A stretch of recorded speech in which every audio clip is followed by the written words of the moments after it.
ಇದು ಓನರ್ ಇದೆ, ಈ ಮನೆ ಇದೆಯಲ್ಲ, ಇದು ಮುಂದಿನ ಮನೆ ಹತ್ರ ನಿಲ್ಸಿದೆ. ಕಾರ್ ಬಂದ್ಬಿಡುತ್ತಾ ಬೇರೆ? ಇಲ್ಲ, ನಿದ್ರೆ ಹೋಗಿ ಹೇಳುವ. ಮಾತರ್ಮೇ ಮಾತರಿಶ್ವನ್ನ ಪಿತರತುಲ ಗುರೋ ಭ್ರಾತರಿಷ್ಟಾಪ್ತ ಬಂಧೋ ಸ್ವಾಮಿನ್ ಸರ್ವಾಂತರಾತ್ಮನ್ನ ಜರ ಜರ ಇತರ್ಜನ್ಮ ಮೃತ್ಯಾಮಯಾನಾಂ ಗೋವಿಂದೇ ದೇಹಿ ಭಕ್ತಿಂ ಭವತಿ ಚ ಭಗವನ್ ಊರ್ಜಿತಾಂ ನಿರ್ನಿಮಿತ್ತಾಂ ನಿರ್ವ್ಯಾಜಾಂ ನಿಶ್ಚಲಾಂ ಸದ್ಗುಣಗಣ ಬೃಹತೀಂ ಶಾಶ್ವತೀಮಾಚುದೇವ. ನಾರಾಯಣಂ ನಮಸ್ಕೃತ್ಯ ನರಂ ಚೈವ ನರೋತ್ತಮಂ ದೇವೀಂ ಸರಸ್ವತೀಂ ವ್ಯಾಸಂ ತತೋ ಗ್ರಂಥಮುದೀರಯೇ. ವಿಜಾನತಾಂ ಅವಿತ್ತಸ್ಯ ಮಧ್ವಸ್ಯ ಜಗತಿ ಗುರೋಃ ಪೂರ್ವಾಚಾರ್ಯಮಹಿಷ್ಠಾನಾಂ ಇಯಂ ಪ್ರಣತಿಮಾಲಿಕಾ. ಪೂರ್ಣಜ್ಞಾನಾಯ ವಿದ್ಮಹೇ ಪೂರ್ಣಾನಂದಾಯ ಧೀಮಹಿ ತನ್ನೋ ವ್ಯಾಸ ಪ್ರಚೋದಯಾತ್.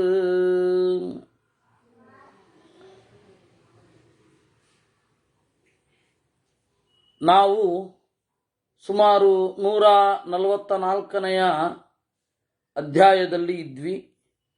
ಯುಗ ಪ್ರವೃತ್ತಿ ಅಂತನ್ನೋದು ಒಂದು ವಿಶೇಷ.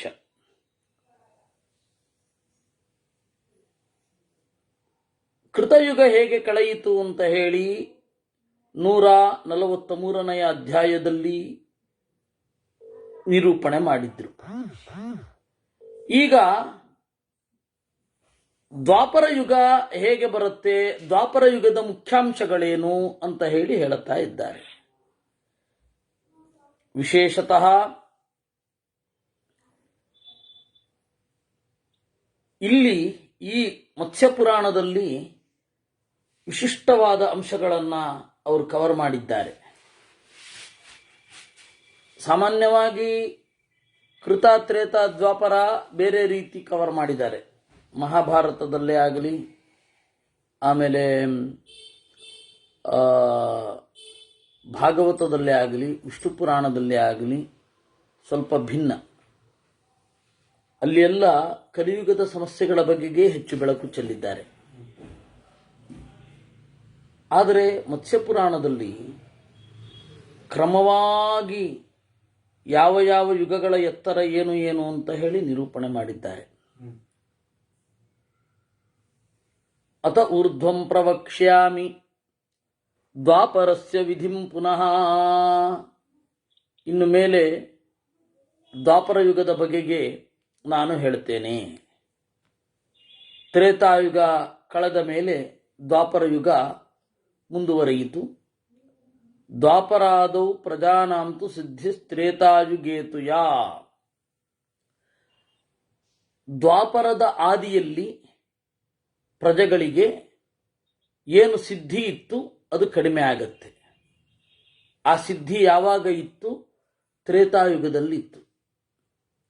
ದ್ವಾಪರ ಯುಗ ಶುರು ಆಗ್ತಿದ್ದ ಹಾಗೇನೆ ತ್ರೇತಾಯುಗದ ಪ್ರಜೆಗಳಿಗೆ ಏನು ಸಿದ್ಧಿ ಇತ್ತು ಅದು ನಾಶ ಆಗಲಿಕ್ಕೆ ಶುರು ಆಯಿತು. ತತ ಪ್ರವರ್ತಿತೆ ತಾಸಾಂ ಪ್ರಜಾನಾಂ ದ್ವಾಪರೇ ಪುನಃ ಲೋಭೋ ಧೃತಿರ್ವಣಿಗ್ಯುದ್ಧಂ ತತ್ವಾನಾಂ ಅವಿನಿಶ್ಚಯಃ ಪ್ರಧ್ವಂಸಶ್ಚೈವ ವರ್ಣಾನಾಂ ಕರ್ಮಣಾಂ ತು ವಿಪರ್ಯಯಃ. ದ್ವಾಪರ ಯುಗ ಶುರು ಆಗ್ತಿದ್ದ ಹಾಗೇನೆ ಮೊದಲು ಲೋಭ ಅನ್ನೋದು ಕಂಡಿತು. ಆಮೇಲೆ ಧೃತಿ, ನಾವು ನಮ್ಮ ಸುಖಕ್ಕೆ ಬೇಕಾದ ಸಾಮಗ್ರಿಗಳನ್ನು ಗಟ್ಟಿಯಾಗಿ ಕಸಿದುಕೊಳ್ಳಬೇಕು ಅಂತ ಅನ್ನಿಸಿತು. ವಣಿಗ್ಯುದ್ಧಂ, ವ್ಯಾಪಾರಿಗಳು ತಮ್ಮ ವ್ಯಾಪಾರವನ್ನು ಯುದ್ಧಕ್ಕಾಗಿ ಬಳಸಿದರು. ವಾಣಿಜ್ಯ ಅನ್ನೋದು ಯುದ್ಧ ಆಯಿತು. ಇವತ್ತು ಜಗತ್ತಿನಲ್ಲಿ ದೈಹಿಕ ಯುದ್ಧಕ್ಕಿಂತ ವಾಣಿಜ್ಯಾತ್ಮಕವಾದ ಯುದ್ಧವೇ ಮಿಗಿಲಾಗಿ ಇರುವಂಥದ್ದು. ಅದಕ್ಕೆ ಬೀಜಕ್ಷೇಪವೇ ದ್ವಾಪರದಲ್ಲಿ ಆಯಿತು ಅಂತಾರೆ. ವಣಿಗ್ಯುದ್ಧಂ ಇದಕ್ಕೆ ಕಾರಣ ಏನು? ತತ್ವಾನಾಂ ಅವಿನಿಶ್ಚಯ, ತತ್ವನಿಶ್ಚಯ ಆಗಿರಲಿಲ್ಲ. ಯಾವಾಗ ತತ್ವನಿಶ್ಚಯ ಆಗೋದಿಲ್ಲ ಅವಾಗ ಎಲ್ಲ ಸಮಸ್ಯೆಗಳು ಶುರು ಆಗುತ್ತೆ. ಸಮಸ್ಯೆಗಳು ಶುರು ಆಗೋದೇ ತತ್ವನಿಶ್ಚಯ ಆಗದೇ ಇದ್ದಾಗ. ಮಾನಸಿಕವಾದ ಸ್ಥಿರತೆಯನ್ನು ಕಳೆದುಕೊಳ್ಳೋದು, ಇವುಗಳೆಲ್ಲ ಶುರು ಆಗೋದೇ ಅದರಿಂದ. ಪ್ರಧ್ವಂಸಶ್ಚೈವ ವರ್ಣಾನಾಂ, ವರ್ಣಗಳು ಅಂದರೆ ವರ್ಣದಲ್ಲಿರುವ ಜನರು ತಮ್ಮ ತಮ್ಮ ಹೊಣೆಗಳನ್ನು ತೊಡೆದುಕೊಳ್ಳುವುದರಲ್ಲಿ ನೋಡುತ್ತಾರೆ.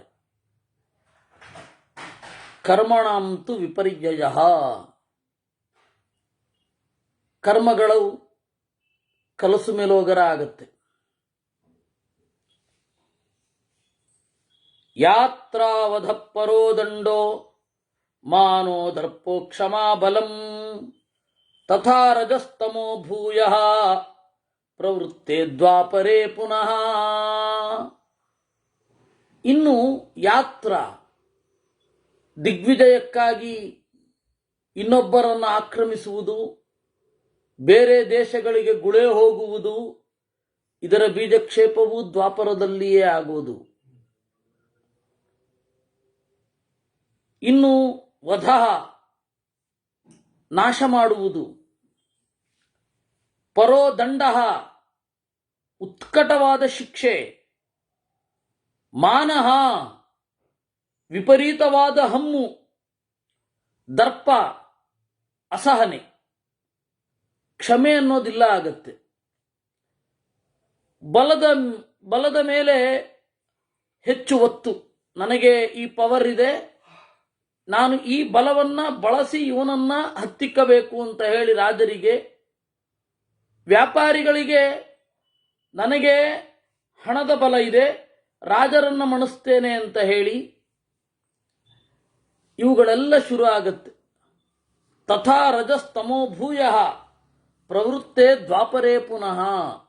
ಹೀಗೆ ರಜೋಗುಣ ಹೆಚ್ಚಾಗಿರುವ ತಮೋಗುಣ ಪ್ರವೃತ್ತವಾಗುತ್ತೆ.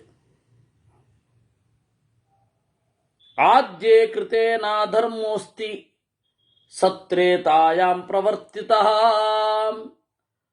ಮೊದಲ ಯುಗ ಕೃತಯುಗದಲ್ಲಿ ಅಧರ್ಮ ಇರಲಿಲ್ಲ, ತ್ರೇತೆಯಲ್ಲಿ ಸ್ವಲ್ಪವಾಗಿ ಕಾಲಿಟ್ಟಿತು.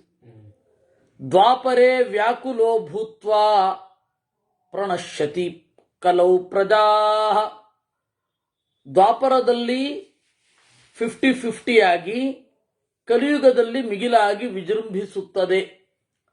ವರ್ಣಾನಾಂ ದ್ವಾಪರೇ ಧರ್ಮಾಃ ಸಂಕೀರ್ಯಂತೆ ತಥಾಶ್ರಮಾಃ.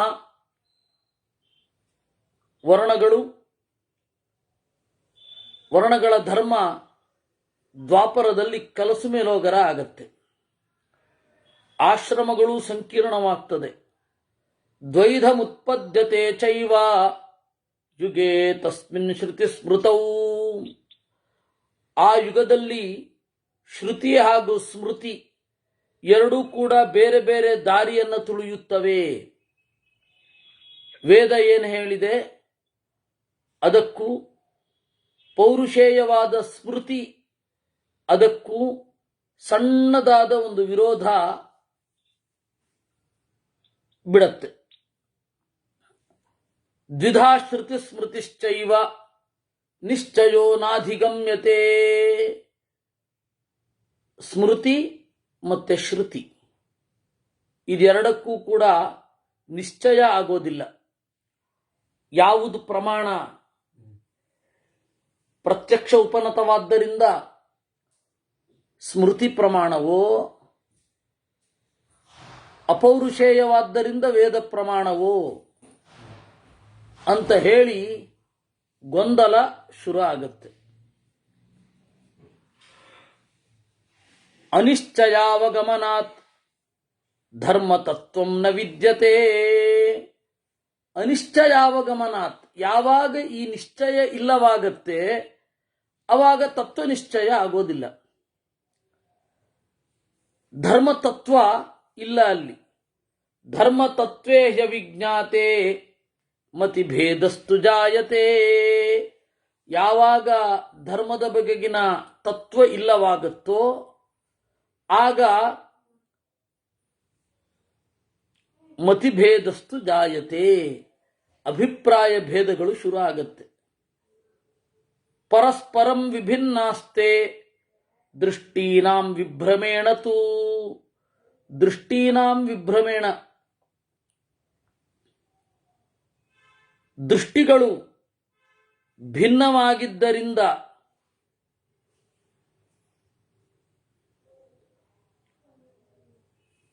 ಎಲ್ಲರ ದಾರಿ ಬೇರೆ ಆಗತ್ತೆ.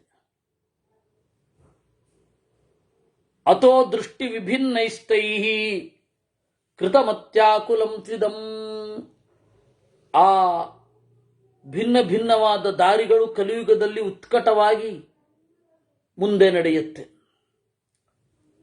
ಏಕೋ ವೇದಶ್ಚತುಷ್ಪಾದಃ ಸಂಹತ್ಯತು ಪುನಃ ಪುನಃ ಸಂಕ್ಷೇಪಾದಾಯುಷಶ್ಚೈವ ವ್ಯಸ್ಯತೆ ದ್ವಾಪರೇಶ್ವ್ಯಃ.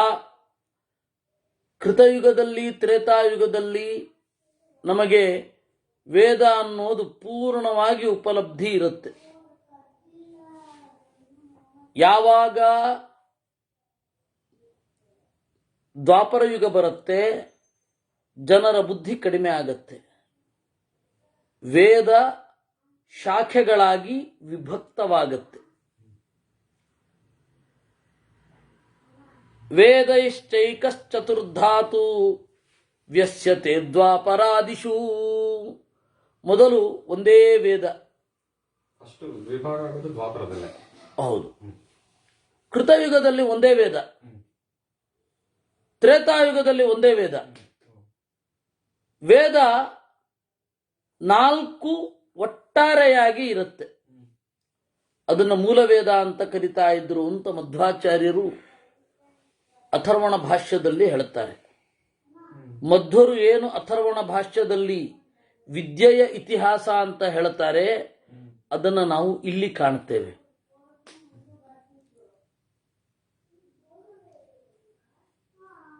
ವೇದಕ್ಕೆ, ಧರ್ಮಕ್ಕೆ, ಪ್ರಜ್ಞೆಗೆ ಸಂಬಂಧಿಸಿದ ಹಾಗೆ ಯುಗಗಳ ಹೆಸರು ಇರೋದು. ಕೃತ ಅಂದರೆ ಪೂರ್ಣ ಅಂತ. ವೇದ ಪೂರ್ಣವಾಗಿರುತ್ತೆ, ಪ್ರಜ್ಞೆ ಪೂರ್ಣವಾಗಿ ಇರುತ್ತೆ, ಆದ್ದರಿಂದ ಅದು ಕೃತಯುಗ. ಧರ್ಮ ಪೂರ್ಣವಾಗಿ ಇರುತ್ತೆ. ತ್ರೇತಾಯುಗದಲ್ಲಿ ಒಂದು ಅಂಶ ಕಡಿಮೆ ಆಗತ್ತೆ. ವೇದ ಪೂರ್ಣವಾಗಿರುತ್ತೆ, ಧರ್ಮದ ಒಂದು ನಡೆ ಒಂದು ಅಂಶ ಕಡಿಮೆ ಆಗತ್ತೆ. ದ್ವಾಪರ ಯುಗ ಬರುತ್ತೆ. ದ್ವಾಪರ ಯುಗದಲ್ಲಿ ಆಯುಷ್ಯ ಸಂಕ್ಷಿಪ್ತವಾಗತ್ತೆ. ಆಗ ಮೂಲ ವೇದ 4 ಭಾಗವನ್ನು ಹೊಂದುತ್ತೆ. 4 ಭಾಗ ಹೇಗೆ? ಮೂಲಭೂತವಾಗಿ ಮತ್ತೆ 3 ಅದಿರೋದು. ಒಂದು ಗದ್ಯ, ಇನ್ನೊಂದು ಪದ್ಯ, ಇನ್ನೊಂದು ಗಪದ್ಯ ಅಥವಾ ಗಾನ. ಆ ಗಾನ ಏನಿದೆ ಋಗ್ವೇದವನ್ನೇ ಹಾಡೋದು, ಬೇರೆ ಏನೂ ಅಲ್ಲ. ಸಾಮವೇದ ಋಗ್ವೇದಕ್ಕಿಂತ ಭಿನ್ನವಲ್ಲ. ಭಿನ್ನ ಹೇಗೆ ಅಂದರೆ ಗಾನದಿಂದ ಮಾತ್ರ ಭಿನ್ನ. ಈ ದೊಡ್ಡ ಹಿನ್ನೆಲೆಯಲ್ಲಿ ಗಾನ ಅನ್ನೋದು ಸಾಮವೇದ ಆಗುತ್ತೆ. ಸಾಮವೇದ ಅಂದ್ರೆ ಗಾನ. ಯಜುರ್ವೇದ ಅಂದ್ರೆ ಅದು ಗದ್ಯ ಅಷ್ಟೇ ಅಲ್ಲ, ಋಗ್ವೇದವನ್ನ ಹೇಗೆ ಯಜ್ಞಕ್ರಿಯೆಯಲ್ಲಿ ಬಳಸಬೇಕು ಅನ್ನುವ ವಿಧಾನ. ಇದಿಷ್ಟು ಒಟ್ಟಿಗೆ ಆಗಿತ್ತು ಒಂದು ಕಾಲದಲ್ಲಿ. ಮತ್ತೆ ಅಥರ್ವವೇದ ಏನದು? ಅಥರ್ವವೇದ ಬ್ರಹ್ಮದೇವರ ಮಗ ಅಥರ್ವ ಅಂತ ಒಬ್ಬ ಇದ್ದ. ಅವನೇನು ಮಾಡಿದ? ದೇವರ ಅನುಗ್ರಹದಿಂದ, ಬ್ರಹ್ಮದೇವರ ಅನುಗ್ರಹದಿಂದ ಒಂದು ಇಡೀ ಶಾಖೆಯನ್ನು ಕಂಡ. ಅಥರ್ವವೇದ ಶಾಖೆ ಹೌದು, ಆದರೆ 3 ವೇದಗಳಿಗಿಂತ ವಿಭಿನ್ನ ಆಗಿ ಏನಿಲ್ಲ. ಅಂದ್ರೆ ರುಕ್ಕು ಆ ತರಹ ಆ ಮೂಲ ಸ್ವರೂಪದಲ್ಲಿ ವ್ಯತ್ಯಾಸ ಇಲ್ಲ, ಅದು ಶಾಖೆ ಮಾತ್ರ. ಈ ಸಂಗತಿ ಗೊತ್ತಿರದೆ ಅಥರ್ವವೇದ ಅನ್ನೋದು ಬಹಿಷ್ಕಾರ್ಯವಾದದ್ದು ಅಂತ ಹೇಳಿ ವಿದೇಶಿಯರೆಲ್ಲ ಪ್ರತಿಪಾದನೆ ಮಾಡಿದ್ರು. ಅದನ್ನು ಅನುಸರಿಸಿ ಎಷ್ಟೋ ಜನ ಮತ್ತೆ ನಾವು ಮಾಡ್ತಾ ಇದ್ವಿ. ಆಯಮಂತ ಅಥರ್ವಣ ಮಾಡ್ತಾನೆ ಅಂತಂದ್ರೆ ಮಾಟ ಮುದ್ದು ಮೊದಲಾದವುಗಳನ್ನು ಮಾಡ್ತಾನೆ ಅಂತ. ಕೆಟ್ಟ ಅರ್ಥದಲ್ಲಿ ಬಂದ್ಬಿಟ್ಟಿದೆ. ಆ ತರಹ ಅಲ್ಲಿ ಪ್ರಯೋಗ ಉಂಟು ಕೇರಳದಲ್ಲಿ ಮತ್ತೆ ತುಳುನಾಡಿನಲ್ಲಿ. ಈಗ ಆ ಪ್ರಯೋಗ ಕಡಿಮೆ ಆಗಿದೆ, ಅದು ಬೇರೆ. ನಾವೆಲ್ಲ ಚಿಕ್ಕವರಿದ್ದಾಗ ಹಿಂಗೆ ಮಾತನಾಡ್ತಾ ಇದ್ರು. ಅಥರ್ವಣ ಮಾಡೋದು ಅಂದ್ರೆ ಮಾಟ ಮದ್ದು ಮೊದಲಾದವುಗಳನ್ನು ಪ್ರಯೋಗ ಮಾಡೋದು ಅಂತ.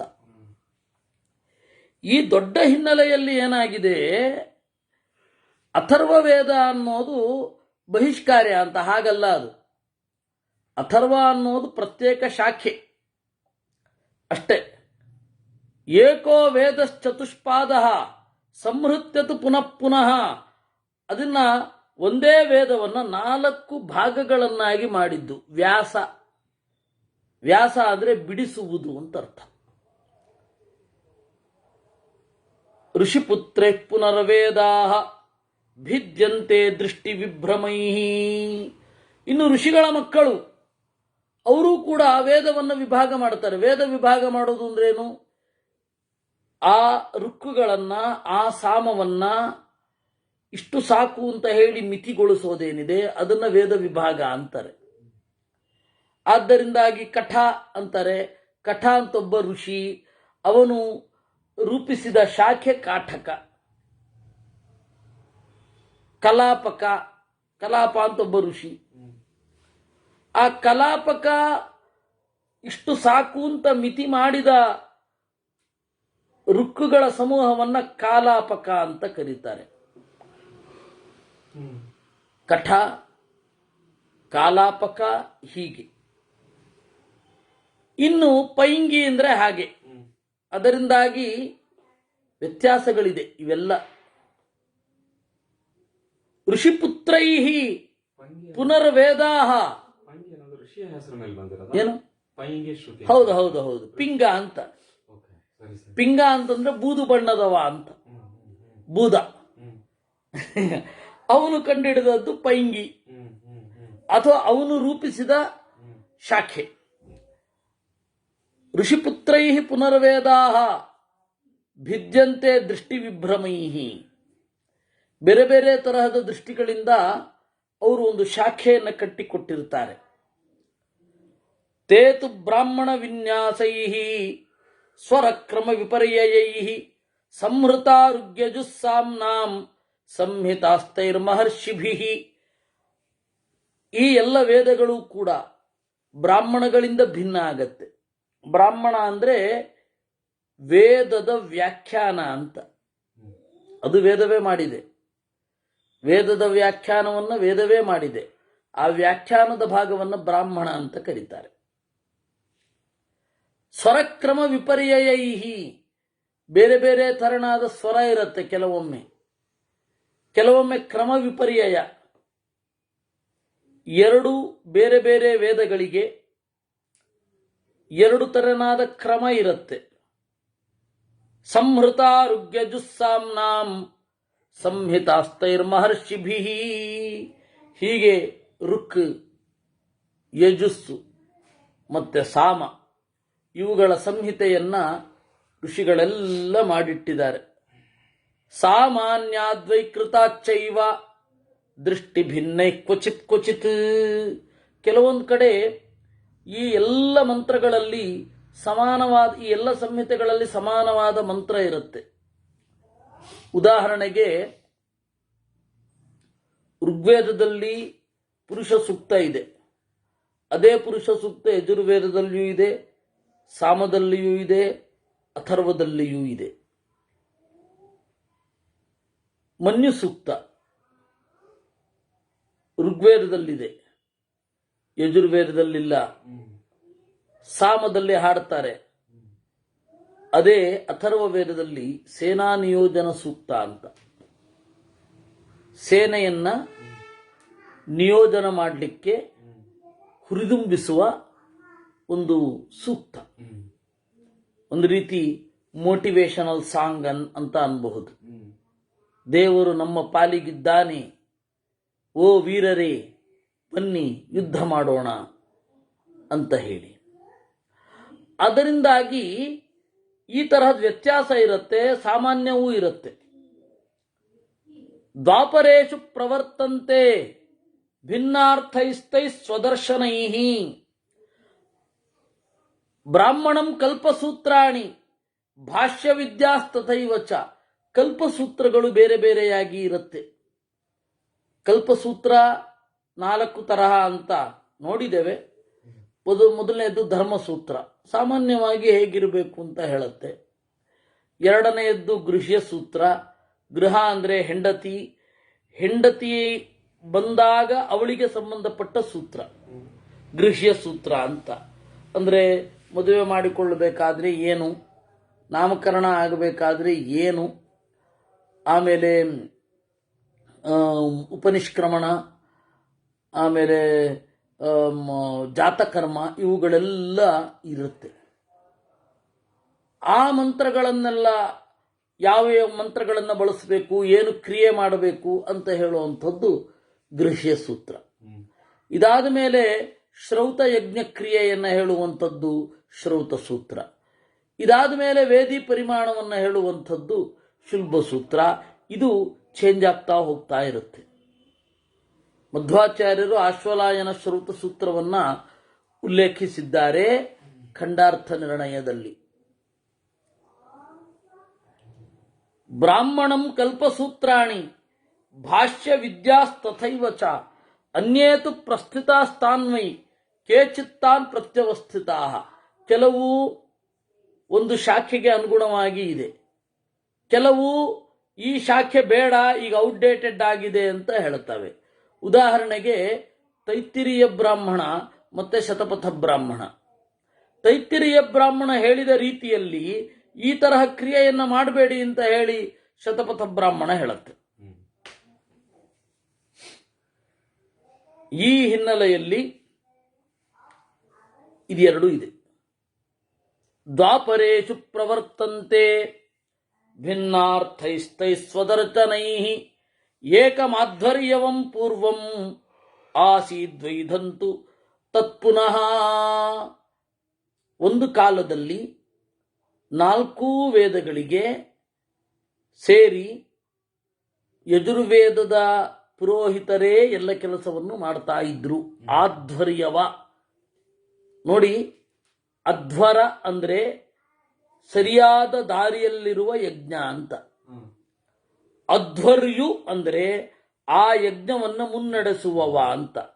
ಆಧ್ವರ್ಯವ ಅಂತಂದ್ರೆ ಅವನದ್ದೇ ನೇತೃತ್ವ. 4 ವೇದಗಳಿಗೆ ಯಜುರ್ವೇದವನ್ನ ಬಲ್ಲವನದ್ದೇ ನೇತೃತ್ವವಿತ್ತು. ಕ್ರಮೇಣ 2 ಆಯಿತು. ಸಾಮಾನ್ಯ ವಿಪರೀತಾರ್ಥೈ ಕೃತಂ ಶಾಸ್ತ್ರಾಕುಲಂ ತ್ವಿದಂ. ಈ ರೀತಿ ಸಾಮಾನ್ಯವಾದದ್ದು ಮತ್ತೆ ವಿರುದ್ಧವಾದ ಅಂಶ, ಈ ರೀತಿ ಅದು 2 ಆಯಿತು.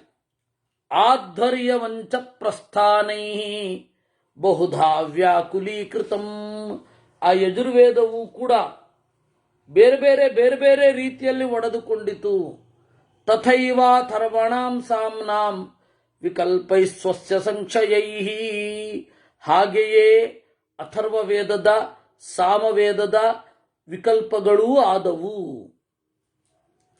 ವಿಕಲ್ಪ ಅಂದ್ರೆ ಅದು ಬೇರೆ ಬೇರೆ ಶಾಖೆಗಳಾಗಿ ಒಡೆಯಿತು. ಸುಮಾರು 1001 ಬಗೆಯ ಗಾನ ಪ್ರಕಾರವಿತ್ತು ಒಂದು ಕಾಲದಲ್ಲಿ. ನೀವು ಒಂದು ಸ್ವಲ್ಪ ಈ ಬೇರೆ ಒಂದು ವೇದಕ್ಕೆ ಬರೋದಾದ್ರೆ ಪುಷ್ಪಸೂತ್ರ ಮೊದಲಾದವುಗಳಿಗೆ ಬಂದ್ರೆ ಶೌನಕರದ್ದು ಒಂದು ಗ್ರಂಥ ಇದೆ. ವಿಕಲ್ಪ ಅಂದ್ರೆ ವೇರಿಯೇಷನ್ ಅಂತ ಹೇಳ್ಬೋದಾ? ವೇರಿಯೇಷನ್ ಅಂತ ಹೇಳ್ಬೋದು, ಏನು ತೊಂದರೆ ಇಲ್ಲ. ಈ ಸಾಮವೇದದ, ಋಗ್ವೇದದ, ಯಜುರ್ವೇದದ ಪ್ರಭೇದಗಳೇನು ಅಂತೆಲ್ಲ ನಿರೂಪಣೆ ಮಾಡುತ್ತವೆ. ಅದು ಹೇಳುವಾಗ ಅವರೊಂದು ಮಾತು ಹೇಳುತ್ತಾರೆ. ಶೌನಕರದ್ದು ಒಂದು ದೊಡ್ಡದಾದ ಗ್ರಂಥವೇ ಇದೆ. ಯಾವ ಪ್ರದೇಶದಲ್ಲಿ ಯಾವ ಶಾಖೆಗಳಿದ್ದವು, ಯಾಕೆ ಅದು ಹೋಯಿತು, ಯಾವ ಯಾವ ರಾಜ್ಯಗಳಲ್ಲಿ ಯಾವ ಯಾವ ಸೂತ್ರಗಳಿತ್ತು ಇತ್ಯಾದಿಗಳನ್ನೆಲ್ಲವನ್ನ ನಿರೂಪಣೆ ಮಾಡ್ತಾರೆ. ಹೀಗೆ ಮಾಡುವಾಗ ಏನಾಯಿತು,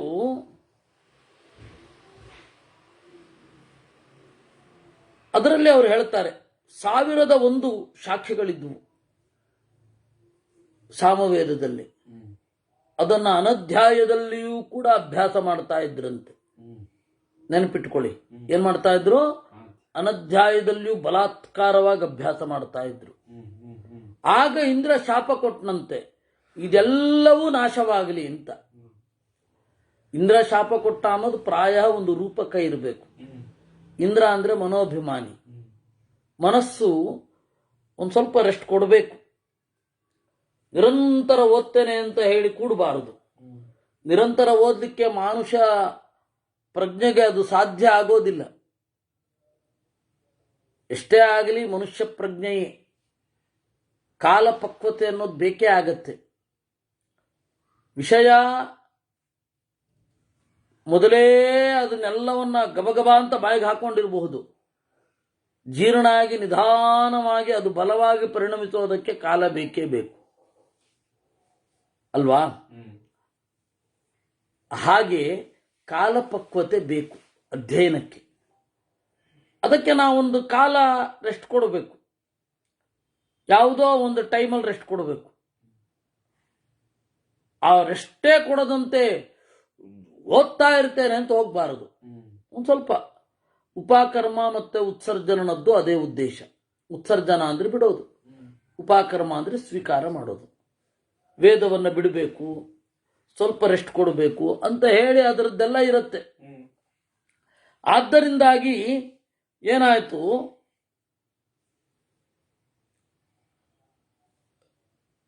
ಅದನ್ನು ಮಾಡಲಿಲ್ಲ ಆ ಋಷಿಗಳೆಲ್ಲ. ಇಂದ್ರದೇವರ ಶಾಪದಿಂದ ಅದೆಲ್ಲ ಕಣ್ಮರೆಯಾಗಿ ಹೋಯಿತು. ಹೀಗೊಂದುಂಟು, ಹೀಗೊಂದು ವಿವರಣೆ ಅಲ್ಲಿದೆ.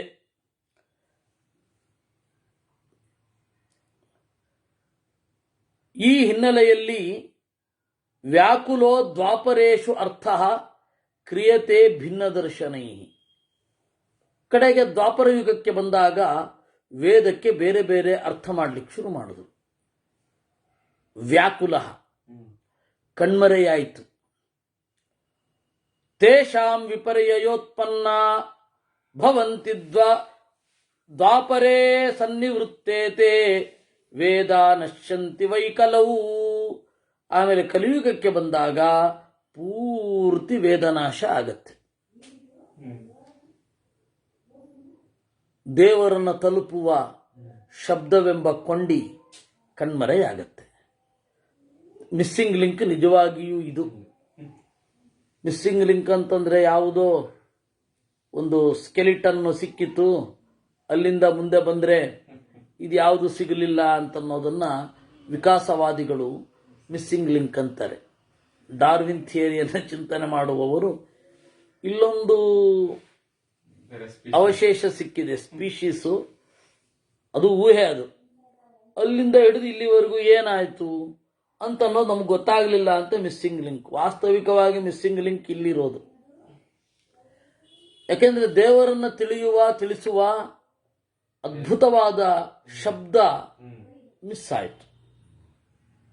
ಅದೃಷ್ಟಿರ್ ಮರಣಂ ಚೈವ ತಥೈವ ವ್ಯಾಧ್ಯುಪದ್ರವಾಹ ವಾಂಗ್ಮನ ಕರ್ಮಭಿರ್ದುಃಖೈ ನಿರ್ವೇದೋ ಜಾಯತೆ ತತಃ. ವೇದದಲ್ಲೇ ವೈರಾಗ್ಯ ಬಂದ್ಬಿಡುತ್ತೆ. ಒಂದು ಅದೃಷ್ಟಿ, ವೇದ ಆ ಶಾಖೆ ಕಣ್ಮರೆಯಾಗೋಗಿದೆ. ಫಸ್ಟ್ ಅದೃಷ್ಟಿ. ಆಮೇಲೆ ಆ ವೇದವನ್ನ ಆಸ್ತಿಯಾಗಿ ಹೊಂದಿರುವವರು ಸತ್ತೋಗ್ತಾರೆ. ಅದೃಷ್ಟಿ ಮರಣಂ. ತಥೈವ ವ್ಯಾಧ್ಯುಪದ್ರವಾಹ, ಹಾಗೆ ರೋಗ ಮೊದಲಾದ ಉಪದ್ರವಗಳು. ಅದಕ್ಕೆ ಭಾರತವನ್ನ ಯಾಕೆ ಕರ್ಮಭೂಮಿಯಾಗಿ ಆರಿಸಿದ್ರು ಅನ್ನೋದಕ್ಕೆ ಒಂದು ವಿವರಣೆ. ಹವಾಮಾನ ವೈಪರೀತ್ಯ ಇಲ್ಲ, ನೀವು ಸದಾಚಾರದಲ್ಲಿ ತೊಡಗಬಹುದು. ವೇದ ಹೇಳಿದ, ಉಪನಿಷತ್ತು ಹೇಳಿದ ರೀತಿಯಲ್ಲಿ ಬ್ರಾಹ್ಮಿ ಮುಹೂರ್ತದಲ್ಲಿ ಎದ್ದು ಏನೊಂದು ಸ್ವಲ್ಪ ಚಳಿ ಆಗಬಹುದು, ಚಳಿಗಾಲದಲ್ಲಿ ಸ್ವಲ್ಪ ಮಳೆಗಾಲದಲ್ಲಿ. ಹ್ಮ್. ಆದರೆ ನೀವು ಎದ್ದು ಅನುಷ್ಠಾನದಲ್ಲಿ ತೊಡಗಬಹುದು. ಹ್ಮ್. ಆ ತರಹದ ಆನುಕೂಲ್ಯ ಇಲ್ಲುಂಟು. ಹ್ಮ್. ಆಮೇಲೆ ದೊಡ್ಡ ದೊಡ್ಡ ಉಪದ್ರವಗಳಿಲ್ಲ. ಹೋ ಅಂತ ಭೂಕಂಪ ಆಗ್ಬಿಡೋದು,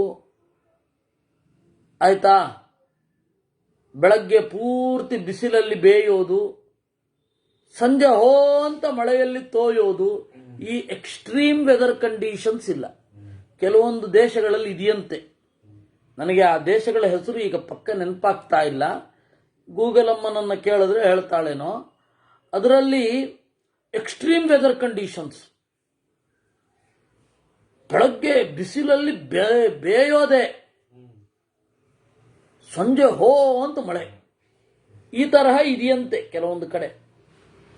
ಆಮೇಲೆ ಕೆಲವೊಂದು ಕಡೆ ವಿಪರೀತ ಶೀತ, ಅಯ್ಯೋ ತಡ್ಕೊಳ್ಳಿಕ್ಕೆ ಆಗಲ್ಲ, ಏನು ಕೆಲಸ ಮಾಡ್ಲಿಕ್ಕೆ ಆಗಲ್ಲ ಅಲ್ಲಿ.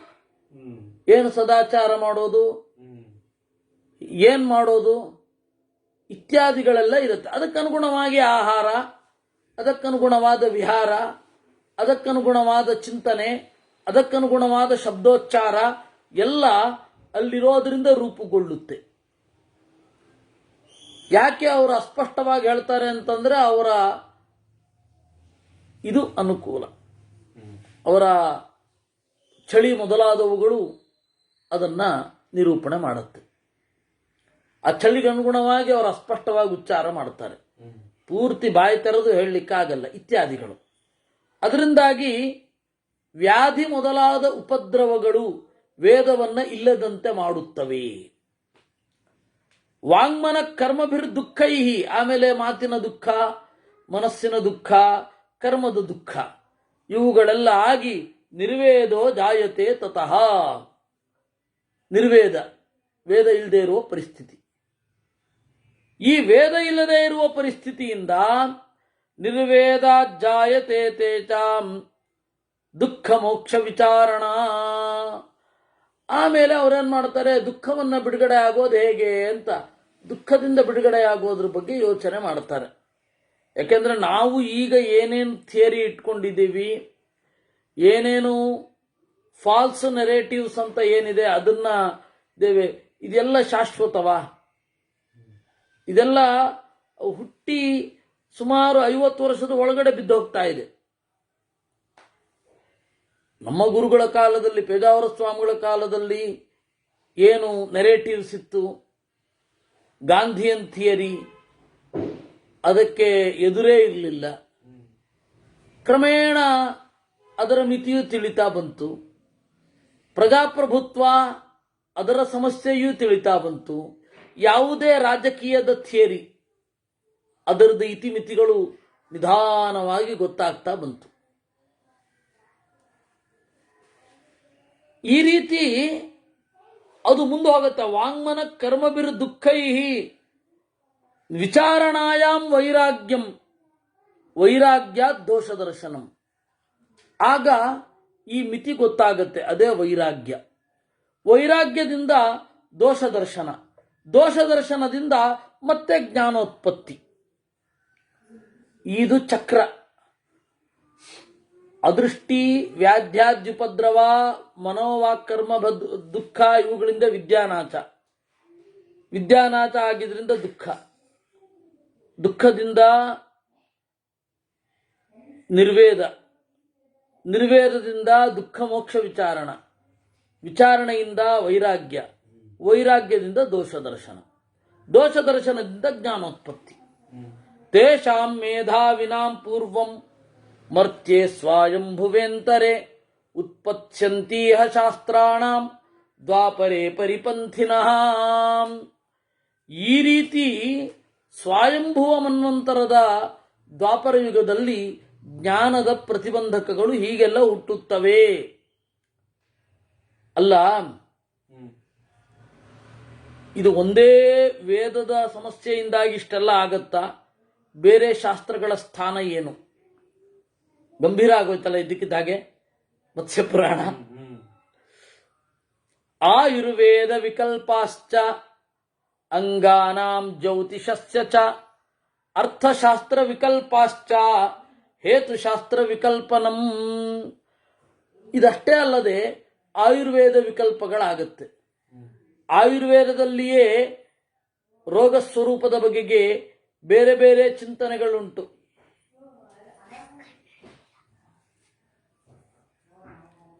ಏನಾಯಿತು? ಆಯುರ್ವೇದ ವಿಕಲ್ಪಾಶ್ಚ, ಬೇರೆ ಬೇರೆ ಥಿಯರಿಗಳು ಇರುವ ಒಂದು ಶರೀರದ ಮೇಲೆ ಆಯುರ್ವೇದದ ಬೇರೆ ಬೇರೆ ಥಿಯರಿಗಳು. ನೀವು ಬೇಕಾದ್ರೆ ನೋಡಬಹುದು.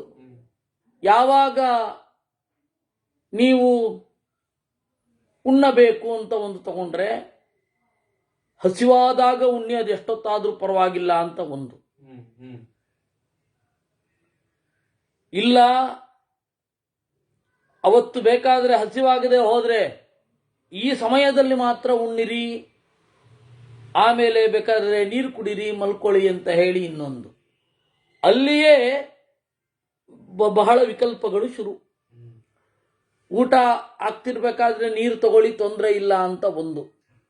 ಇಲ್ಲ ಊಟ ಆಗಿ ಅರ್ಧ ಗಂಟೆ ಬಿಡಬೇಕು, ಆಮೇಲೆ ನೀರು ತಗೊಳ್ಬೇಕು ಅಂತ ಇನ್ನೊಂದು. ಬೆಳಗ್ಗೆ ಉಷಪಾನ ಅನ್ನೋದು ಯೋಗ್ಯ ಅಂತ ಒಂದು ಥಿಯರಿ. ಇಲ್ಲ ಉಷಪಾನ ಏನು ಬೇಡ, ನೀವು ಸ್ನಾನ ಮಾಡುವಾಗ ನೀರು ನಿಮ್ಮ ಮೈಯೊಳಗಡೆ ಒಂದು ಸ್ವಲ್ಪ ಹೋಗಿಯೇ ಇರುತ್ತೆ. ಅದು ವಿಶೇಷತಃ ಅವಗಾಹನ ಸ್ನಾನ ಮಾಡುವಾಗಲಂತೂ ನೀವು ನೀರನ್ನು ಹೀಗೆ ತಗೊಳ್ಬೇಕು ಅಂತ ಇಲ್ಲ, ನಿಮ್ಮ ದೇಹ ನೀರನ್ನು ಹೀರಿಕೊಂಡೇ ಇರುತ್ತೆ. ಉಷಪಾನ ಬೇಕಿಲ್ಲ ಅಂತ ಹೇಳುವ ಥಿಯರಿಯೂ ಇದೆ. ಉಷಪಾನ ಮಾಡಲೇಬೇಕು ಅನ್ನುವ ಥಿಯರಿಯೂ ಇದೆ. ರಾತ್ರಿ 2ನೆಯ ಯಾಮದಲ್ಲಿ ಊಟ ಮಾಡಬೇಕು ಅನ್ನುವ ಥಿಯರಿಯೂ ಇದೆ. 6 ಗಂಟೆಗೆ ಊಟ ಮುಗಿಸ್ಬಿಡಿ ಅನ್ನೋ ಥಿಯರಿಯೂ ಇದೆ. ಆಯುರ್ವೇದವೇ ಕಲ್ಪನವೇ ಇದೆ. ಹೇಗೆ ಇಲ್ಲಿ ಹೊರಗಡೆ 2 ಥಿಯರಿಗಳಿದೆ. ಒಂದು ಬ್ಯಾಕ್ಟೀರಿಯಾವನ್ನೆಲ್ಲ ನಾಶ ಮಾಡಬೇಕು ಅಂತ ಒಂದು ಥಿಯರಿ. ಬ್ಯಾಕ್ಟೀರಿಯಾವನ್ನ ಬೆಳೆಸಬೇಕು, ಒಳ್ಳೆ ಬ್ಯಾಕ್ಟೀರಿಯಾ ಇರಬೇಕು, ಬ್ಯಾಕ್ಟೀರಿಯಾದ ಬ್ಯಾಡ್ ಎಫೆಕ್ಟ್ ಮಾತ್ರ ಹೋಗಬೇಕು ಅಂತನ್ನುವ ಥಿಯರಿ. 2 ಥಿಯರಿ ಹೇಗೆ ಇಲ್ಲಿದೆಯೋ ಅಲೋಪತಿಯಲ್ಲಿ 2 ಥಿಯರಿ ಇದೆಯೋ ಹಾಗೆ ಆಯುರ್ವೇದದಲ್ಲೂ ವಿಕಲ್ಪಗಳುಂಟು. ಯಾವುದು ಉಷ್ಣ ಯಾವುದು ಶೀತ ಅಂತನ್ನೋದ್ರಲ್ಲಂತೂ ದೊಡ್ಡ ಯುದ್ಧವೇ ನಡೆದೋಗ್ಬಿಡತ್ತೆ. ಯಾರಿಗೆ ಅಂತ ಪ್ರಶ್ನೆ. ನಿಯಮೇನ ಇದು ಶೀತವೇ ಅನ್ನೋ ಹಾಗಿಲ್ಲ, ನಿಯಮೇನ ಇದು ಉಷ್ಣವೇ ಅನ್ನುವ ಹಾಗಿಲ್ಲ. ಇನ್ನು ಅಂಗಾನಾಂ ವಿಕಲ್ಪಾಹ, ಆಯುರ್ವೇದ ಬಿಟ್ಟು ಬೇರೆ ಅಂಗಗಳ ವಿಕಲ್ಪವೂ ಇದೆ. ಶಬ್ದೋಚ್ಚಾರಣೆ ಹೇಗೆ ಮಾಡೋದು, ಅಂಗಗಳು ಅಂದ್ರೆ ಅದು ಬಿಟ್ಟು ಬೇರೆ ಸಬ್ಜೆಕ್ಟ್ಸ್ ಅದೇ ಆಯುರ್ವೇದದ ಅಂಗಗಳೇನು ಅಲ್ಲ, ಆಯುರ್ವೇದದ ಅಂಗಗಳಲ್ಲಿ ಒಂದಾಗೋಯ್ತಲ್ಲ. ಆಯುರ್ವೇದ ವಿಕಲ್ಪನಾಹ ಅಂಗಾನಾಂ, ಬೇರೆ ಅಂಗಗಳು. ಆಯುರ್ವೇದ ಇದು ಬಿಟ್ಟು ಬೇರೆ ಅಂಗಗಳು, ಷಡಂಗಗಳು. ಜ್ಯೋತಿಷಸ್ಯ ಚ ಅಂತ ಮುಂದೆ ಹೇಳಿದ್ದಾರೆ. ಅದನ್ನಾಗಿ ಪಂಚಾಂಗಗಳು. ಶಬ್ದವನ್ನು ಹೇಗೆ ಉಚ್ಚಾರ ಮಾಡಬೇಕು, ಒಂದೊಂದು ವೇದಕ್ಕೆ ಒಂದೊಂದು ನಿಯತ. ಇಲ್ಲಿ ಹೇಳಿದ ಹಾಗೆ ಅಲ್ಲಿರಲ್ಲ, ಅಲ್ಲಿ ಹೇಳಿದ ಹಾಗೆ ಇಲ್ಲಿರಲ್ಲ. ದೇಶ ದೇಶಗಳಲ್ಲಿ ಭೇದ ಆಗತ್ತೆ. ಇನ್ನು ಜ್ಯೋತಿಷದಲ್ಲಿಯೂ ಮಹಾನ್ ವ್ಯತ್ಯಾಸ ಇದೆ. ಯಾಕೆ ಅಂದ್ರೆ ಉತ್ತರದ ಇದೇ ಬೇರೆ, ದಕ್ಷಿಣದ್ದೇ ಬೇರೆ.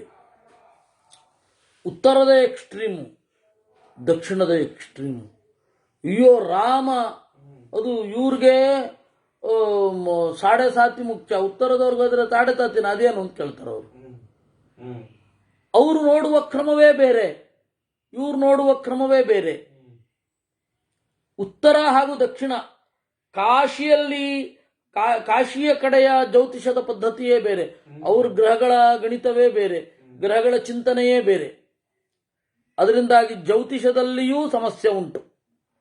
ಇನ್ನು ಅರ್ಥಶಾಸ್ತ್ರ ವಿಕಲ್ಪಾಶ್ಚ, ಇನ್ನು ಅರ್ಥಶಾಸ್ತ್ರದ ಥಿಯರಿ, ಅದಂತೂ ಇನ್ನು ಇದು ವ್ಯಾಪಾರ ಹೇಗೆ ಮಾಡಬೇಕು, ರಾಜನೀತಿ ಹೇಗಿರಬೇಕು, 2 ಎಕ್ಸ್ಟ್ರೀಮ್ ಥಿಯರಿಗಳು,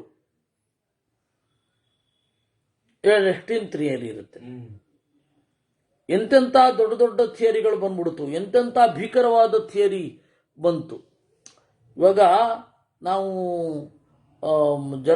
ಹಿಟ್ಲರ್ನ ಕಾಲಕ್ಕೆ ವದಂತಿಗಳನ್ನು ಹರಡಲಿಕ್ಕೆ ಒಂದು ಸಚಿವಾಲಯ ಇತ್ತು. ಗೋಬೆಲ್ಸ್ ಅಂತ ಹೇಳ್ತಾರ ಅವನ್ನ. ಅವನು ಸುಳ್ಳು ವದಂತಿಗಳನ್ನ ಕ್ರಿಯೇಟ್ ಮಾಡಿ ಹರಡೋದೇ ಒಂದು ಸಚಿವಾಲಯ ಇತ್ರಿ. ಅದಕ್ಕೆ ಇವತ್ತಿಗೂ ಕೂಡ ಗೋಬೆಲ್ಸ್ ಮೀಡಿಯಾ ಅಂತಾರೆ.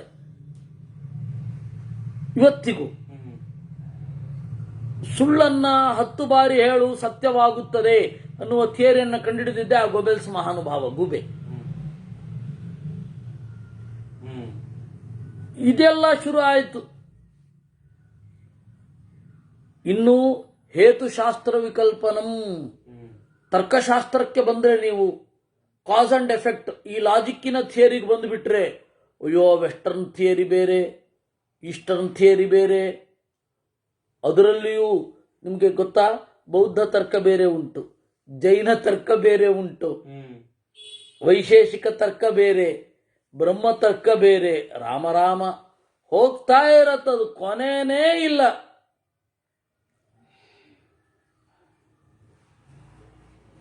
ಸ್ಮೃತಿಶಾಸ್ತ್ರ ಪ್ರಭೇದಾಶ್ಚ ಪ್ರಸ್ಥಾನಾನಿ ಪೃಥಕ್ ಪೃಥಕ್. ಈ ರೀತಿ ಸ್ಮೃತಿಶಾಸ್ತ್ರ ಪ್ರಭೇದಾಶ್ಚ, ಬೇಕಾಷ್ಟು ಸ್ಮೃತಿಗಳ ಪ್ರಭೇದ, ಒಂದೇ ಎರಡೇ. ಸುಮ್ಮನೆ ಒಂದು ಸಂಗತಿ ಹೇಳ್ತೇನೆ, ಅಗ್ನಿಯನ್ನ ಬಾಯಿಂದ ಊದಬಾರದು, ಎಂಜಲಾದ್ರೆ ಅಂತ ಒಂದು ಧರ್ಮಶಾಸ್ತ್ರ ಇದೆ. ಊದಬೇಕ್ರಿ, ಬಾಯಿಂದಲೇ ಊದಬೇಕು. ಯಾಕೆ ಅಂದ್ರೆ ಬ್ರಾಹ್ಮಣ ಹುಟ್ಟಿದ್ದೇ ಬಾಯಿಂದ, ಅಗ್ನಿಯು ಹುಟ್ಟಿದ ಬಾಯಿಂದ ಅಂತ ಒಂದು ಥಿಯರಿ ಇದೆ. ನಾನು ಸುಮ್ಮನೆ ಒಂದು ಹೇಳಿದ್ದು. ಬಿಸಿ ನೀರು ಮಡಿಗೆ ಬರೋದಿಲ್ಲ ಅಂತ ಒಂದು ಥಿಯರಿ ಇದೆ. ಇಲ್ಲ, ಬಿಸಿ ನೀರೇ ಮಡಿಗೆ ಬರೋದು. ಯಾಕೆ ಅಂದ್ರೆ ನೀರು ಸಹಜವಾಗಿ ಶುದ್ಧ, ಬೆಂಕಿ ಬೆರೆತ್ರೆ. ಹೀಗಾಗಿ ಎಲ್ಲದರಲ್ಲಿಯೂ ಹಾಗೂ ಇದೆ ಹೀಗೂ ಇದೆ. ನಿಮಗೆ ಯಾವುದು ಬೇಕು ಅನ್ನೋದು ಇಂಪಾರ್ಟೆಂಟ್. ದ್ವಾಪರೇಶ್ವಭಿವರ್ತಂತೆ ಮತಿಭೇದಾಸ್ತಥಾ ನೃಣಾಂ ಮನಸಾ ಕರ್ಮಣ ವಾಚ ಕೃಚ್ಛ್ರಾದ್ವಾರ್ಥ ಪ್ರಸಿದ್ಧತಿ. ಹೀಗೆ ಮನಸ್ಸಿನಿಂದ, ಕರ್ಮದಿಂದ, ಮಾತಿನಿಂದ ವೃತ್ತಿಯ ನಡೆ ಸಿದ್ಧವಾಗುತ್ತೆ. ದ್ವಾಪರೇತರವಭೂತಾನಾಂ ಕಾಲ ಕ್ಲೇಶ ಪರಸ್ಮೃತಃ. ಹೀಗೆ ದ್ವಾಪರದಲ್ಲಿ ಕ್ಲೇಶ ಹೆಚ್ಚಾಗ್ತಾ ಹೋಗುತ್ತೆ. ಕೃತಯುಗದಲ್ಲಿ ಶ್ರಮ ಜಾಸ್ತಿ ಇರಬಹುದು, ಆದರೆ ಸುಖ ಇತ್ತು. ತ್ರೇತಾಯುಗದಲ್ಲಿ ಶ್ರಮ ಮತ್ತೆ ಸುಖ ಎರಡೂ ಹೆಗಲೆಣೆಯಾಗಿ ಇತ್ತು. ಆದರೆ ದ್ವಾಪರ ಯುಗದಲ್ಲಿ ಕ್ಲೇಶ ಜಾಸ್ತಿ ಆಯಿತು. ಲೋಭೋ ಧೃತಿರ್ವಣಿಗ್ಯುದ್ಧಂ ತತ್ವಾನಾಮ ವಿನಿಶ್ಚಯ. ಲೋಭ, ಅಧೃತಿ ಅಂತಂದ್ರೆ ಇಂದ್ರಿಯ ನಿಗ್ರಹ ನಯಾಪೈತೆ ಇಲ್ಲ ಅಂತ ಆಯ್ತು. ವಣಿಗ್ಯುದ್ಧಂ, ವ್ಯಾಪಾರ ಯುದ್ಧದ ಜೋರಾಯಿತು. ವೇದಶಾಸ್ತ್ರ ಪ್ರಣಯನಂ ಧರ್ಮಾಣಾಂ ಚಂಕರಸ್ತಥಾ. ವರ್ಣಾಶ್ರಮ ಪರಿಧ್ವಂಸ ಅಲ್ಲಿಂದ ಶುರು ಆಯಿತು. ಕಾಮದ್ವೇಷಗಳು ಜಾಸ್ತಿ ಆಯಿತು. ಆಮೇಲೆ ದ್ವಾಪರ ಯುಗ ಬಂದ ಮೇಲೆ ಗುಣಹೀನ, ದ್ವಾಪರ ಯುಗ ಮುಗಿತಾ ಇರಬೇಕಾದ್ರೆ ಗುಣಹೀನಾಸ್ತು ತಿಷ್ಠಂತಿ, ಗುಣಹೀನತೆ ಶುರು ಆಯಿತು. ದ್ವಾಪರಸ್ಯ ಚ ಪರ್ಯಾಯೇ ಪುಷ್ಯಸ್ಯ ಚ ನಿಬೋಧತಾ. ಆಮೇಲೆ ಕಲಿಯುಗ ಬಂತು. ಕಲಿಯುಗದಲ್ಲಿ ಹಿಂಸಾಸ್ತೇಯಾನೃತಂ ಮಾಯಾ ದಂಭಶ್ಚೈವ ತಪಸ್ವಿನಾಂ ಏತೆ ಸ್ವಭಾವಾಸ್ತಿಷ್ಯಸ್ಯ ಸಾಧಯಂತಿ ಚತಾ ಪ್ರಜಾಃ. ಹಿಂಸೆ ಅದೇ ಮಿಗಿಲು. ಅಹಿಂಸೆ ಅಂತ ಬಾಯಲ್ಲಿ ಮಾತ್ರ. ಬುದ್ಧನ ಅಹಿಂಸೆ ದೊಡ್ಡದು ಅಂತಾರೆ. ಅವರೇ ಮಾಂಸಾಹಾರಿಗಳನ್ನು ಕೀಳಾಗಿ ಕಾಣದಿರಿ, ಅದು ಅವರ ಆಹಾರ ಸಂಸ್ಕೃತಿ ಅಂತಾನು ಅವರೇ ಹೇಳ್ತಾರೆ. ವಾಸ್ತವಿಕವಾಗಿ ಮಾಂಸಾಹಾರಿಗಳನ್ನು ಕೀಳಾಗಿ ಕಾಣುವ ಪ್ರಸಕ್ತಿ ಏನೂ ಇಲ್ಲ. ಆದರೆ ಅವರು ಅಂದುಕೋತಾರೆ ಹಾಗೆ. ಯಾರು ಮೈಮೇಲೆ ಬಿದ್ದು ಮಾಂಸಾಹಾರಿಗಳನ್ನು ದೂರ ಇಡ್ತಾರೆ? ದೂರ ಇಡಲ್ಲ. ಆದರೆ ಅದು ನಮ್ಮ ಹಕ್ಕು ಅಂತ ಹೇಳಿ ಅವರೇ ಶುರು ಮಾಡ್ತಾರೆ.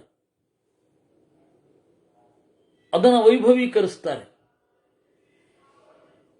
ಮೇಲು ಕೀಳುಗೆ ನೀವು ಮಾಂಸಾಹಾರವನ್ನ ಗುರಿ ಮಾಡಿಕೊಂಡಿದ್ದೀರಾ ಅಂತ ಗಲಾಟೆ ಮಾಡ್ತಾರೆ.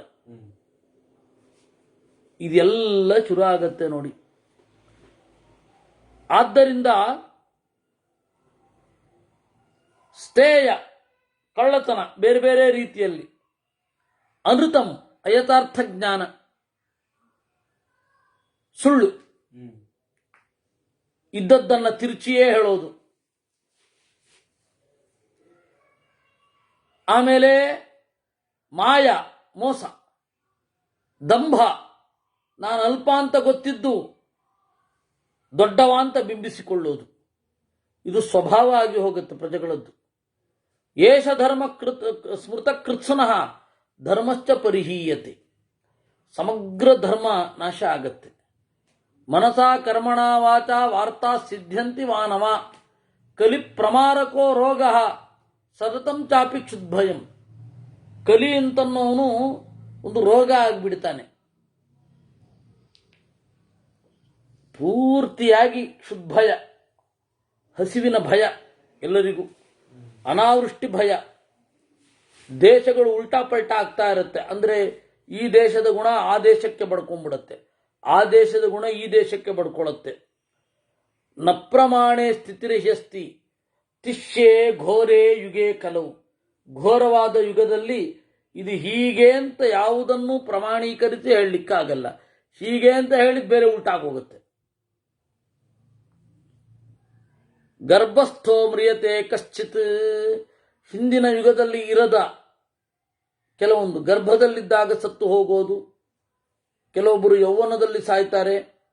ಸ್ಥಾವಿರಿಯೇ ಮಧ್ಯ ಕೌಮಾರೇ ಮ್ರಿಯಂತೆ ಚ ಕಲವು ಪ್ರಜಾ, ಕೌಮಾರ್ಯದಲ್ಲಿ ಸತ್ತು ಹೋಗ್ತಾರೆ ಕೆಲವರು, ಮಧ್ಯ ವಯಸ್ಸಿನಲ್ಲಿ ಸತ್ತು ಹೋಗ್ತಾರೆ. ಅವರ ತೇಜಸ್ಸು ಬಲ ಅಲ್ಪ, ಮಹಾಕೋಪ, ಅಧಾರ್ಮಿಕರು, ಅನೃತವು ರತಲುಬ್ಧಾಶ್ಚ ಪುಷ್ಯೇ ಚೈವ ಪ್ರಜಾ ಸ್ಥಿತಾ, ಲೋಭಿಗಳು, ವಿಪ್ರಾಣಾಂ ಕರ್ಮದೋಷೈಸ್ತೈ ಪ್ರಜಾನಾಂ ಜಾಯತೆ ಭಯಂ. ಕೆಟ್ಟ ಅಧ್ಯಯನ ಮಾಡಿದ ಅಂದ್ರೆ ಅಧ್ಯಯನ ಮಾಡದ ದುರಾಚಾರಿಗಳಾದ ಬ್ರಾಹ್ಮಣರಿಂದ ಪ್ರಜೆಗಳಿಗೆ ಭಯ ಉಂಟಾಗುತ್ತೆ. ನೋಡಿ, ಯಾರೋ ಹೇಳ್ತಾ ಇರ್ತಾರೆ, ಏನು ವೇದ ಇಲ್ಲ ಬ್ರಾಹ್ಮಣರನ್ನ ಬೈಯಲ್ಲ, ಪುರಾಣದಲ್ಲಿ ಬ್ರಾಹ್ಮಣರ ಬೈಗುಳ ಇಲ್ಲ ಅಂತ. ನೋಡಿ ಹೆಂಗ್ ಬೈಗುಳ ಇದೆ. ತಪ್ಪು ಮಾಡಿದ್ರೆ ನೋಡಿ, ಬ್ರಾಹ್ಮಣ ಅವನು ಕೂಡ ಪುರಾಣದ ಬೈಗುಳಗೂ ವಿಷಯ, ಪುರಾಣದ ಕರ್ತವ್ಯಕ್ಕೂ ವಿಷಯ. ಮನು ಆಗಲಿ ಯಾರೇ ಆಗಲಿ ಧರ್ಮಶಾಸ್ತ್ರದಲ್ಲಿ ಹೆಚ್ಚಿಗೆ ನಿರ್ಬಂಧಗಳನ್ನು ಹೇರಿರೋದೇ ಬ್ರಾಹ್ಮಣರಿಗೆ. ಅದರಿಂದಾಗಿ ಎಲ್ಲರಿಗೂ ವಿಧಿ ಇರುವಂತೆ ಬ್ರಾಹ್ಮಣನಿಗೂ ವಿಧಿ ಇದೆ ಅಷ್ಟೇ. ಇಷ್ಟರೊಂದಿಗೆ ನಾವು ಮೂರಿದೆ. ಅದಾದ ಮೇಲೆ ನಾಳೆ ಇನ್ನೂ ಇದನ್ನ ನೋಡಿಕೊಂಡು ಹೋಗಿ ಮನ್ವಂತರದ ಬಗ್ಗೆ ಕೇಳ್ತಾರೆ ಮುಂದಿನ ಇದರಲ್ಲಿ. ನಾಳೆ ಮತ್ತೆ ಮುಂದುವರಿಸೋಣ ಅಂತ ಹೇಳ್ತಾ ಇವತ್ತಿನ ಚಿಂತನೆಯನ್ನ ದೇವರಲ್ಲಿ ಅರ್ಪಿಸ್ತೇನೆ. ಕೃಷ್ಣಾರ್ಪಣಮಸ್ತು.